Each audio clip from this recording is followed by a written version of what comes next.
이렇게 구금됐던 우리 국민들은 돌아왔지만 당초 미국 이민당국의 이번 체포작전에는 근본적으로 문제가 있었다는 사실도 드러났습니다. 취업이 허용된 정당한 비자를 가진 사람은 물론이고 심지어 미국 영주권자까지 무차별 체포할 정도로 위법적인 단속이 이뤄진 건데요. 그런데 이런 식으로 한국인 수백 명을 끌고 가 조사한 뒤 내린 결론이 경미한 위반뿐이었다는 사실이 MBC 취재 결과 드러났습니다. 나세용 뉴욕 특파원이 단독 취재했습니다. 지난 주말 조지아 포크스턴 구금센터에서 만난 마리아 토레스. LG 계열사에서 일하다 쇠사슬에 묶여 끌려간 남편을 면회하러 이른 아침 줄을 섰습니다. He just said it's a horrible place. That's the only thing he said at this moment. 체포돼 구금된 남편은 7살에 미국으로 이민을 온 영주권자였습니다. 부인인 마리아도 영주권자. 심지어 이민 변호사 사무실에서 근무하는 이민법 전문 인력입니다. 이런 그도 남편이 체포된 이유를 짐작조차 못하고 있었습니다. I'm just like stuck and it's not only taking families apart, you're, financially putting us in a really hard situation. Our kids are asking for him all the time. 유일하게 잔류를 선택한 한국인 노동자 한 명은 영주권 신청 상태. 가족 모두 미국 영주권자였습니다. 구금됐던 한국인 중엔 미국에 세금까지 내는 주재원 비자를 소지한 이도 있는 것으로 알려졌습니다. 아무 문제가 없는데도 영문도 모른 채 끌려가 갇혔던 셈입니다. 할당량을 채우는 게 중요하고 법적으로 나중에 소송이 된다면 그건 나중 문제다라고 생각을 하는 것이죠. 법적으로 문제가 되는 체포와 구금이죠. 구금된 노동자들의 귀국과 관련한 협의를 잘 아는 외교 소식통은 MBC에 미국 측이 일부 위반이 있지만 모두 경미한 수준이라고 했다며 이는 이민국 차원의 판단으로 알고 있다고 말했습니다. 이민당국은 지난 1월부터 수사를 해왔다며 정당성을 주장했지만 한국인 300여 명을 끌고 가 강제 조사한 결과가 고작 이런 것이었습니다. 하지만 폭스뉴스 앵커 등 이른바 마가 진영의 주요 인사들은 항의하는 한국 정부의 태도가 오히려 충격적이라며 부당한 체포였다는 우리 국민의 인식과 극명한 차이를 드러냈습니다. 뉴욕에서 MBC 뉴스 나세웅입니다.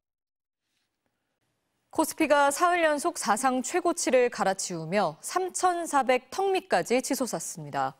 미국 인공지능 기업을 중심으로 호황이 이어지는 가운데 SK하이닉스와 삼성전자가 나란히 신고가를 경신했고 애니메이션 K-팝 데몬 헌터스의 인기로 라면 관련 기업들의 주가도 급등하고 있습니다. 김건휘 기자입니다. 오늘 코스피는 3,395.54로 장을 마쳤습니다. 장이 열린 이후 내내 상승세를 이어갔고 지수는 3,400턱 밑까지 올라왔습니다. 코스피는 오늘도 1.54% 오르면서 종가 기준으로 사흘 연속 최고치를 경신했습니다. 상승은 반도체 기업들이 이끌었습니다. SK하이닉스가 7% 급등해 역대 최고가를 경신했고 삼성전자도 장중 52주 신고가를 경신했습니다. 그동안 부진했던 대장주 삼성전자의 반등은 증시 호황이 이어질 수 있는 신호로도 받아들여집니다. 3,500, 3,600을 그렇게 힘에 붙이지 않고 갈 수 있게 하기 위해서는 그 전통 반도체의 힘이 필요하지 않나라고. 넷플릭스 애니메이션 K-팝 데몬 헌터스, 일명 캐대헌 열풍을 탄 주식들도 시장에 활력이 됐습니다. 김밥과 라면을 먹는 주인공들의 모습이 화제가 되면서 김밥, 라면 등 식품 기업뿐 아니라 제분 기업들도 상승세입니다. 농심은 어제 19% 급등한 데 이어 오늘도 7% 가까이 오르며 신고가를 경신했고 오뚜기 역시 6% 가까이 올랐습니다. 미국 반도체 회사 엔비디아에 빗댄 면비디아라는 신조어까지 유행입니다. 주식시장이 그동안 저평가돼 있었다. 정상화되어가는 과정에서 이제 여러 가지 복합적인 원인에 의해서 시장 자체가 굉장히 상승 모멘텀을. 지난 6월 초 2,700대였던 지수는 이재명 정부 출범 후 석 달 만에 600포인트 넘게 올랐습니다. 주식시장을 부양하겠다는 정부의 정책 의지가 투자 심리 개선으로 이어지고 있지만 결국 중요한 건 기업의 실적이라는 지적입니다. MBC 뉴스 김건희입니다.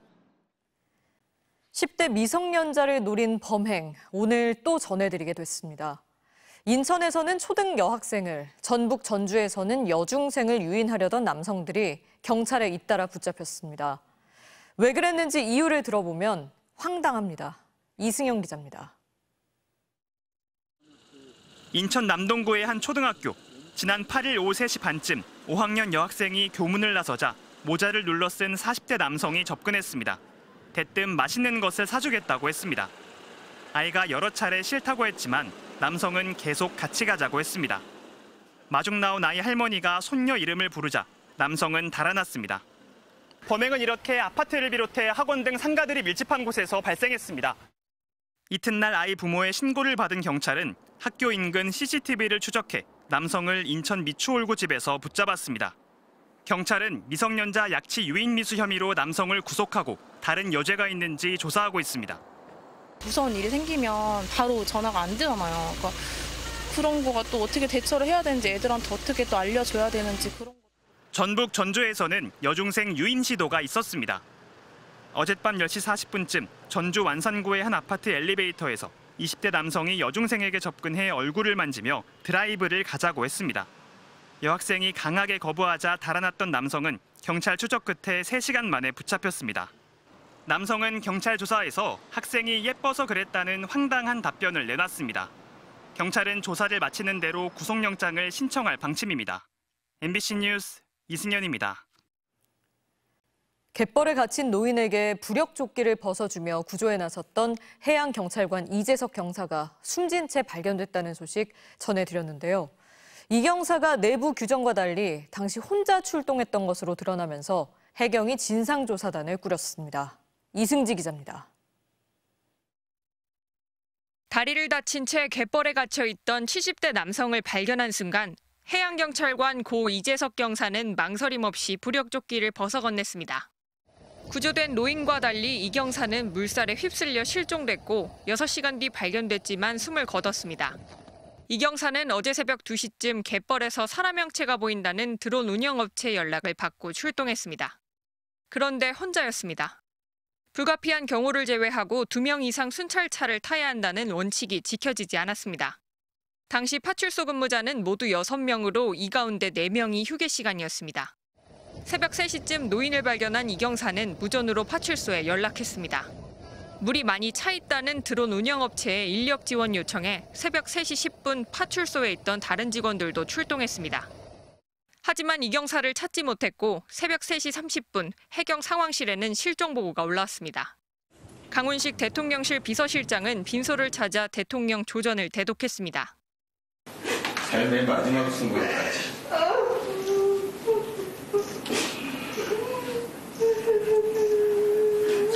헌신한 이재석 경사의 순직 소식에 깊은 슬픔과 애도를 표합니다. 진상을 밝혀달라는 유족 요청에는 철저한 조사를 약속했습니다. 경찰청장에게도 한 점의 의혹이 없도록 조사해달라고 지시했습니다. 해경은 외부 전문가 6명으로 구성된 진상조사단을 꾸렸습니다. 고인은 경사로 한계급 특진했으며 대한민국 옥조근정 훈장이 추서됐습니다. 이 경사가 구한 노인이 중국 국적이라는 소식에 중국 온라인에서도 추모 물결이 일고 있습니다. 현지 매체는 이 경사 사진과 함께 관련 소식을 자세히 전했고 정의를 위해 목숨 바친 영웅, 경의를 표한다는 추모 댓글이 잇따라 달렸습니다. MBC 뉴스 이승지입니다.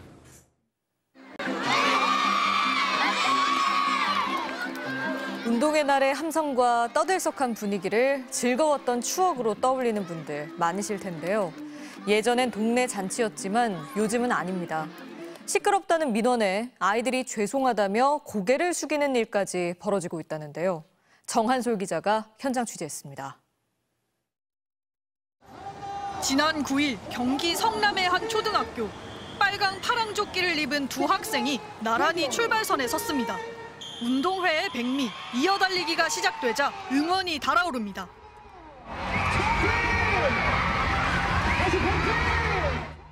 마지막 바퀴에 청팀의 대역전극이 펼쳐지자 함성이 터져나옵니다. 하지만 아이들이 운동장에서 뛰어논 건 단 30분. 앞서 2시간 30분 동안 운동회는 강당 안에서 열렸습니다. 시끄럽다는 민원 때문입니다. 지난해 가족과 함께하는 가을 스포츠 축제 때 인근 주민들 소음 관련 민원이 10건 가까이 들어온 겁니다. 급기야 주민 신고로 경찰도 출동했습니다. 학교는 이런 사정을 설명하며 올해는 학부모들의 참여와 참관이 어렵다고 양해를 구했습니다. 강당이 협소해 소규모로 하다 보니 올해는 운동회를 학년별로 쪼개 5일간 했습니다. 엄마 아빠가 안아줘서 슬펐어요. 조용히 마음속으로 응원해달라고 하시더라고요. 지난해 서울 609개 초등학교에 접수된 운동회 소음 민원은 214건. 2018년에 비해 3배 정도로 늘었습니다. 사정이 이렇다 보니 학교는 운동회 시작 전 주민들에게 협조 안내문을 보내고 학생들은 시끄러워도 이해해달라는 포스터를 만들어 붙이기도 합니다. 지난 5월 인천의 한 초등학교에서는 운동회 시작 전에 학생들이 사과부터 했습니다.